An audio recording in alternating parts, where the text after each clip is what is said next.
Happy Monday. Hello and welcome to the Trading Zone. Brian, how are you doing today? Great. This is Brian Stutland here with my colleague Joe Teague of Equity Armor Investments here on the Trading Zone. We bring to you volatility, updates on some macro pictures and trend trading in the market, along with our trade idea at the end of the show. So stay tuned for that. Joe, I just want to get into volatility here because it's interesting. Today is maybe one of the quieter Mondays we've seen in quite some time, despite some of the news coming out on tariffs and whatnot, and additional add-on tariffs that Trump wants to add to certain countries. So the market's rather quiet given that, but we have some interesting trends to look at in the volatility space, don't we? Yeah, and let's jump into it where we always start. The starting point for us always is volatility and the VIX index. Let's pull up this chart we've been following along with as we go all year long. Are we going to have another arrow pointing soon? It's very possible. Yes, we got these new round of trade talks coming soon. So, we're kind of at the highs in the market, also seeing a little bit of an uptick in volatility, maybe a reason to have a little bit of caution.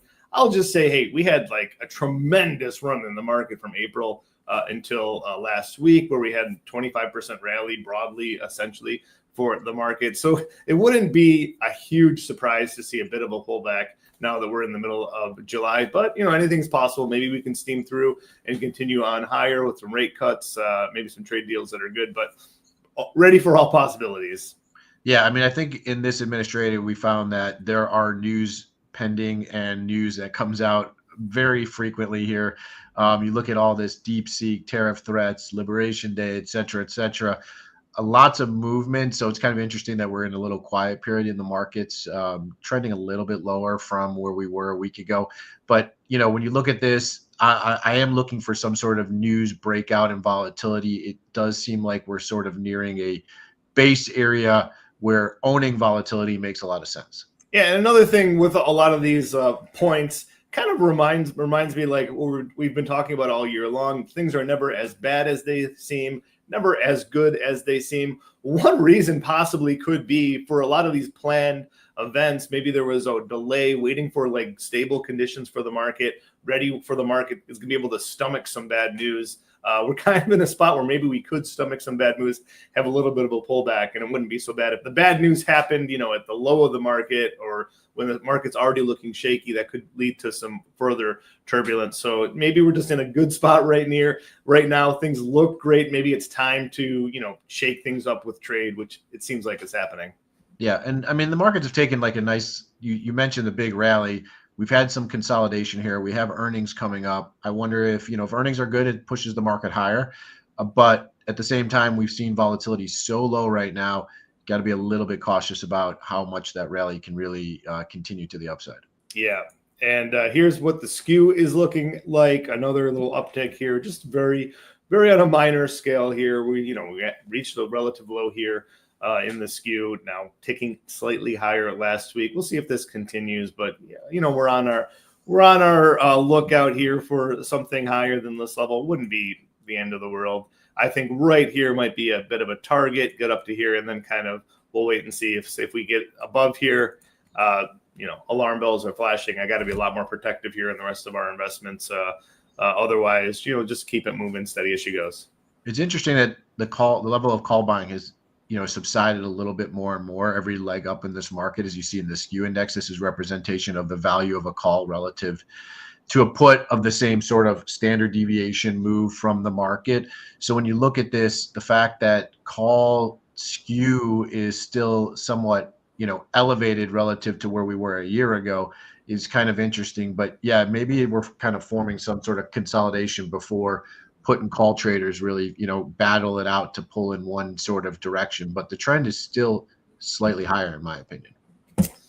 No question about it. Looking at the VIX futures, it's kind of stuck here in this no man's zone, although, very, very tight here. Obviously, we have expiration coming up soon. So, you're going to see the front month trading very close to the cash. But interesting to see big, there's a steep increase here on the second month. So, people are still kind of expecting, maybe a return to volatility. Maybe they're not so sure about the immediate future with this big difference here on this August future. We'll see. Anything is possible, but I think it's harder for this future to go higher, given that it's already at this big premium here. Yeah, we have the normal expiration in the S&P coming up this Friday, so that'll be kind of an interesting thing to look at. Maybe 6,300 acts as like a little bit of a magnet towards that, and that's why you're not really seeing much expectations for a varying volatility event coming up over this week, despite a CPI number coming out. And then like you point out, the VIX futures elevated in the back months. At that point, it seems like hedgers want to have some sort of insurance, some sort of volatility protection heading into this fall time once the earnings season is sort of over. Yeah, and that is the volatility. Look, let's just take a look at the rest of the market. Of course, we've been talking about the trade wars going on, going off, tariffs on Mexico. It's just kind of in a decent spot for the market. Maybe we're just taking a shot here, but it just seems to me like right now we're at the stage. The market, in April was saying, "Oh, the world is ending. All these tariffs are going to be so catastrophic." I don't know if a lot has changed really with all these tariffs that are still kind of on the table. There are a few selected deals that have been made. I think the market's discounting a lot of these threats, saying a deal is going to be made eventually with all these countries. So we'll see. The threats are still there, so the risk is still there. Or maybe there's just an adjustment saying, hey, the risk's not as bad as we thought. We can shift the production around, do more domestic production. We'll see. I'm not sure. I'm not so sure on any of it. Yeah, well, hopefully all this doesn't, kind of translate into stagflation eventually. That's obviously been the major concern on people that are opposing the idea of tariffs. But we did see an increase in tariff revenue coming in, gross receipts increasing over the last month. So maybe it's working. Maybe it's working. See what happens. Yeah. Speaking of stagflation, I mean, Japan certainly look worried about that. People in Japan are worried about their excess government spending. Government just doesn't really seem to do anything about it. They had this carry. We had this big risk last August where we saw a really big sharp rise in the VIX when this kind of situation was flaring up. It's happening again. The carry trade is getting smaller. It's getting harder, to make money for free, I guess, trading one currency against another and owning these rates. So we'll see if that causes more volatility. Hasn't just yet, but it's certainly a risk people are looking at.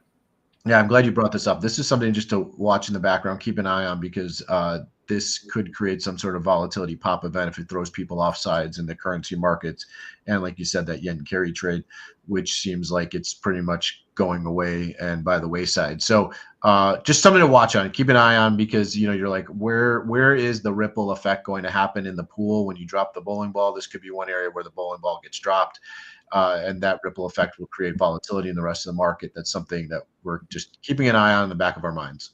Yeah. And, with so much going on around the world, Brian, we got trades, we got wars, we got peace, hopefully. It's just very unpredictable. You can't forget, you got to keep your head on a swivel. There's things that could affect us that we don't really expect us to happen. In the middle of this like big rally, which we've been seeing, of course, we're going to be seeing these little blips here and there, which of course are going to be shaking us up. Anyways, a big week, like we said, CPI this week, PPI this week, big for the inflation front, big for the rate expectations front. Is it going to change the expectations of 2 cuts in 2025? Is there a chance of July? Probably not. Is there a chance for 2 cuts in September? Probably not, but probably still 1 cut in September and maybe another one later in the year. We'll see if that changes after this inflation data. Big earnings coming up. A lot of the big banks will be reporting early this week, and then we're going to get some big tech ones. We talked about this last week. Taiwan Semi, ASML is going to be really big to see if this hardware component of the AI trade is still going on. Yeah, I think I'm really anxious about the TSM, ASML earnings picture, because I think we'll have some like trade ideas on what to do from there with the markets based on their earnings in the coming weeks after that in the tech sector. So I'm really excited to listen in and hear what they have to say. Yeah, I'll be watching that very closely. Now, we got the S&P 500 here. I want to see if I can pull up something here because, there's been a lot of showcasing here. People are talking about 1998 and the current situation. So, of course, we know in 1998, Hold on. You're gonna say that's when I started trading on the trading floor, Joe? Because that is what it was, and it was kind of interesting. Like that time, I started in April of '98, and like it felt like the market went up every day. And I like got to the trading floor. I'm like, oh, all you do is just buy, and it goes up like 0.5% a day, and then you just make lots of money by the end of the year. And then all of a sudden, the Russian debt crisis hit in the fall, which was a shock wave to the markets, and then a massive rally back when the Fed cut rates. So it would be really interesting just to sort of like look at a comparison there. I think you have a chart on that you're trying to get to here. Yeah, can you let's see, Luis, you're there. Can we pull up this slide? Is it? There we go. Okay, so in 1998, you might remember you were on the trading floor. I was in high school. The biggest movie in 1998 was The Truman Show, where it was a simulated reality, and then Truman was just living this life, unaware that the whole world was just surrounded around him. I think it's possible. Is that really 98? That's unbelievable. It feels like yesterday that came out, and like how real almost was that? Like, yeah. Very prescient. It was kind of like in the beginning of some of the reality shows that were going on TV, and kind of like very good to kind of predict that. Although now this kind of simulation, maybe a little more matrixy, maybe just kind of like this whole, I kind of feel like this whole thing is just like a simulation because we see so many things again and again. It seems very similar. So 98 was the hardware run up of the .com bubble. I would argue like from 2000 to 2015 really was like the rest of like the software catching up to that .com bubble, where you had the hardware was kind of put in place. You had that broadband laid across the United States. Everyone was really excited about that. And then, we got the benefits of using all that hardware, which maybe we spent too much money on in 1998, but it turned out to be a huge boon for the economy for that next 15 years. I think we're going through the same thing right now. We get this hardware build out on the AI. People are building these data centers to be able to utilize these tools. So it's kind of just like you look at these charts, everything's so similar. For me, people are talking about this 98 2025 comparison. I think they kind of rigged the charts to make it look super identical. It does look similar enough. So I think it's worth comparing, but you had a bigger run up back then, and you had higher valuations back then. Is it possible that we can get there?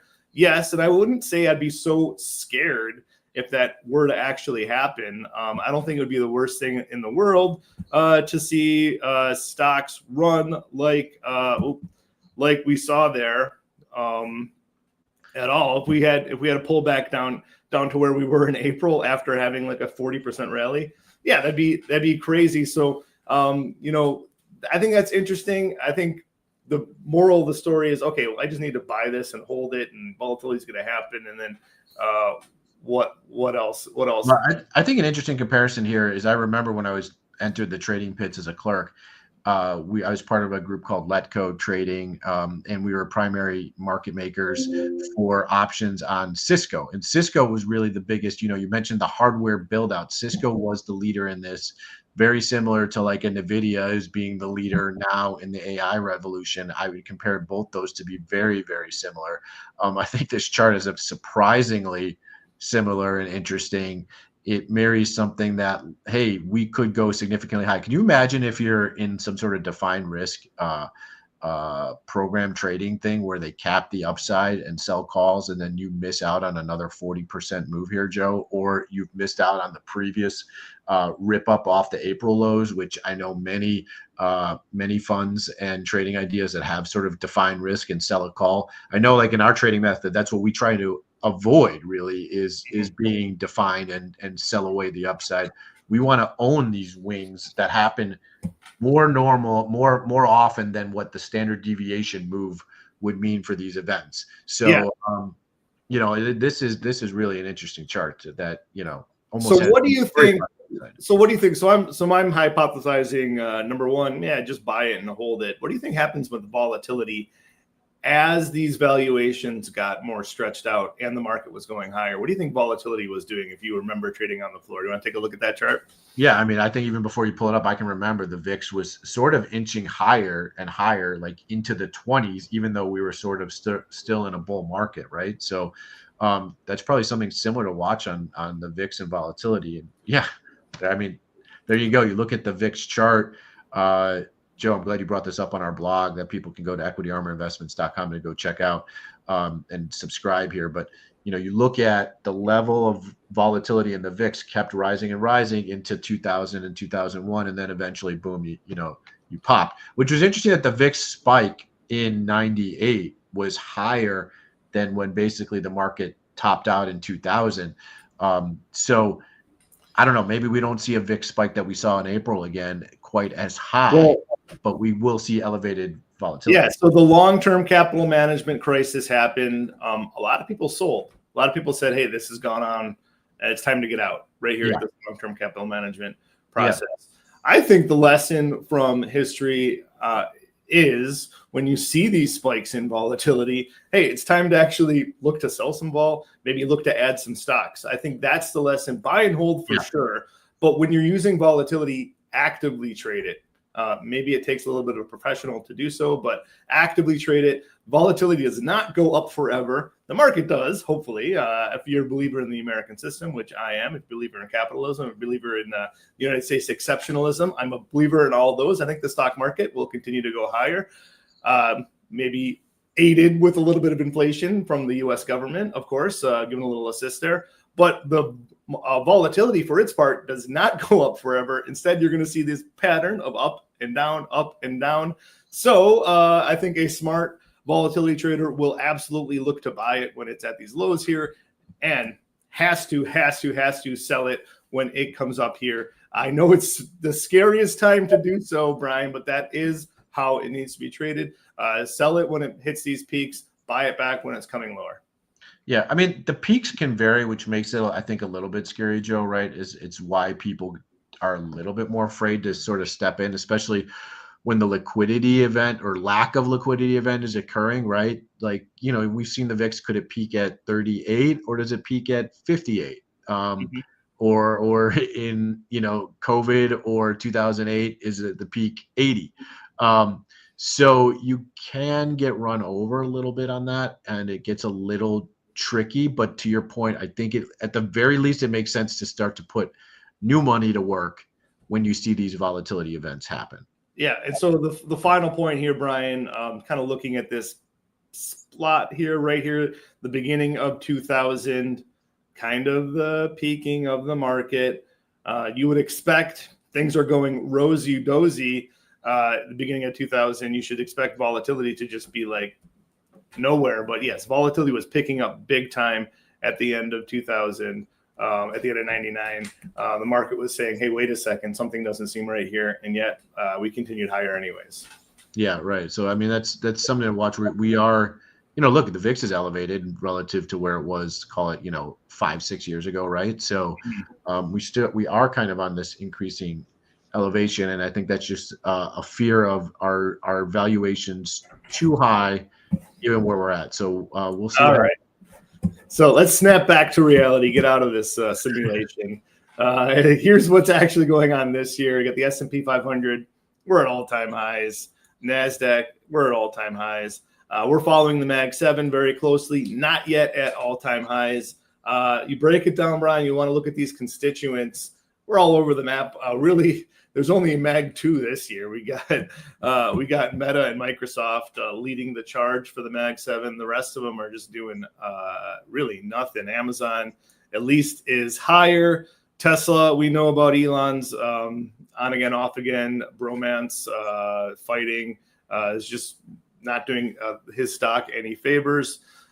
Struggles with some of the AI features, etc. Apple, kind of the question over how they're going to profit off of this AI, with some regulatory risks with their app store. Google, regulatory risks with them. So I think they got to get past some of that regulatory issues. And I think Amazon, for its part, I'm not sure. I think I really see a bright future for Amazon. Really excited about that. But I like all these names. I think they are participating in the software component of the AI trade, and that's really going to be the next 10 years of benefit of the AI trade. Yeah, I like the breakdown. NVIDIA, of course, not listed. Yeah, you almost got to throw them in there as well. So it becomes a really like a mag three Yeah. that have really been leading the charge. But your point, like Amazon is really maybe a boilerplate between all of them to say somewhere in the middle grounds of how to invest. You almost could do the Mag 7 by just buying Amazon. That's kind of how I look at it. Mhm. I think it's interesting that Google Alphabet has been trailing. I think people are really very concerned about the loss of revenue from their search engine in this whole revolution, even though they're on the cutting edge of a lot of the invention in AI, between as far as like supercomputer to actually LLMs. I think they're at the leading forefront, and they're going to lead the charge here just as strong as like a Chat GPT. Despite maybe, I don't know. They're not as marketed as, like, they're not as the wholesale name. When you talk to people in your circles, everybody's like, "Oh, I chat GPT'd it," as if that's like the wholesale world. Or you get inundated with like Grok 4 now updates. It's going to be the latest and greatest thing. But really in between there, I think Gemini is just sort of making its way to the top. And so it's interesting that Google's kind of lagged all this, but probably rightfully so. That there's maybe some discount and lack of search engine. We'll see. We'll see how it plays out. I'm still a believer in Google. Do any of your friends, maybe they do chat GPT, but when they want to learn something, do they say I chat GPT'd it or I Googled it? Yeah, Google is still the verb. So if they lose that, I think then I'd be worried. But we'll see. I think it's going to change. Search is going to be gone. I think it's just going to be a LLM you talk to. Google's going to have to figure out a different way to make some advertising money, which with all the data they have and they're collecting it, I'm sure they're going to be just fine. But yeah, we'll see. Anyways, recently, Brian, of course, been talking about maybe a little bit of a hiccup in the market. We're talking about, record government spending, unsure about inflation. We saw Bitcoin hit all-time high this weekend, over 120,000. And the market, of course, a little bit stagnant, unsure if we're going to continue higher. One thing I'm watching is a silver. They had a huge breakout last week. There was a big, disconnect, Brian. There was a big disconnect between gold and silver on this ratio. Like gold was just kind of way overpriced here, out of line here. That's come back, but it's still, I would say, at an elevated spot here. This is definitely still overbought territory for gold. There's more room. And I kind of have the opinion of, these commodities, when they start running, they just continue running. They just keep going. I expect this ratio to get back down to this, sub 80s level in this area here, kind of be for my target. Now, that said, if you follow gold like I have, if you follow volatility like we do, Brian, gold and the VIX have a very similar volatility pattern. When it goes higher, the volatility in the name goes higher. So you get higher VIX, higher volatility prices, higher options prices on VIX options, higher gold, higher options prices on gold. The same, of course, is true in silver. I don't necessarily love the idea of chasing silver after this massive run. However, I do think it's an interesting buy here. Love to get it in here on this 34 level, give or take. So what am I going to do? Given all of that, want to guess my trade of the week, which, by the way, this morning went out to our Trading Zone subscribers. If you're not a subscriber, check out equityarmorinvestments.com and have a gander. But guess what my trade would be here, Brian? Yeah, I mean, I'm a little bit nervous that you would want to buy the breakout with just hard long silver position. So I'm well, obviously we're going to use option trading to sort of initiate this. If I were to feel like that ratio of gold, which it really is an interesting ratio, right? The gold to silver return, because it kind of gives you like a percent return relative to each other rather than just like the hardcore price. I probably want to be bullish, but maybe not overly bullish. So Joe, how are you going to do that? Yeah, well, the answer is sell a put. And we're looking out to August. Going to take advantage of this higher than normal volatility. Going to sell the at the money put, which is the 35 strike. Going to cover my risk by buying this 30 put just in case something disastrous happens. But yeah, I'm going to sell this 35 put, buy the 30 put. Going to collect $1.04, which is pretty juicy premium, given that silver is about 35 and change right here. So I think that's a pretty juicy premium, getting 3% to hold this put for a little over a month. Yeah. Yeah. When you look at that, I mean, look, I love that, right? You got some principal protection by buying the 30 put to sort of stop yourself out. Not that that's going to maybe finish in the money. That would take quite a bit of a standard deviation move back down. I get to collect some premium, and 104 premium on a $35 stock, about 3% in a month. Look, that's what, over 30% annualized return, right? So there's some juiciness in this put to sell. Yeah, absolutely. If you're interested in that trade, I put a link in our chat there. Just went up on the screen for a second. There it is. Check out that site. You can sign up for it. You get 4 months for free if you sign up through that link. You get all the benefits of being on Tradier, and of course you get the trades ideas as they come out, and get to know them right on the open every Monday. Of course, we have multiple trades a week, some weeks, so you'll be entitled to all that as well. Yeah, I mean, just fund an account with a few $1,000 or whatever, and you can just try our trades and follow along. I mean, 4 months essentially of free trade ideas is, to me, Joe, phenomenal. Great value for people to have and follow us along and see if they work. I know they have. I think we'll probably be posting our returns on our trade ideas over the last couple of years, which have been pretty successful, Joe. Yeah, follow along with us here. Make sure every week too, check us out here every Monday. We go live with this show here on the Trading Zone every Monday, 10 a.m. Eastern. Check in a few minutes after we go live. We bring people in. We talk volatility. We talk the markets on what's ahead. And then obviously we give a trade that you saw right now. So thanks for tuning in this week. I'm Brian Stutland here with my colleague Joe Teague of Equity Armor Investments. We'll catch you next Monday. Follow us online on our YouTube channel, Equity Armor, or go to X as this posts, and we update things as the markets go. Follow me at Brian Stutland or at Joe Teague on X, and lots of information coming at you. Subscribe to our newsletter. Check out equityarmorinvestments.com, and we'll catch you next week.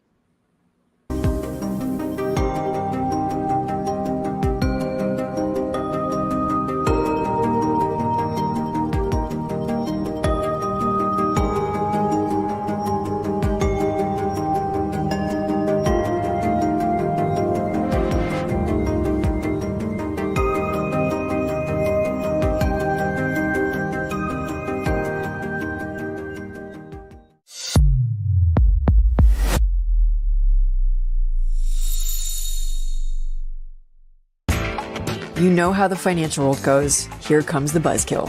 Please make sure to take some time to read this boring disclaimer. We will owe you one.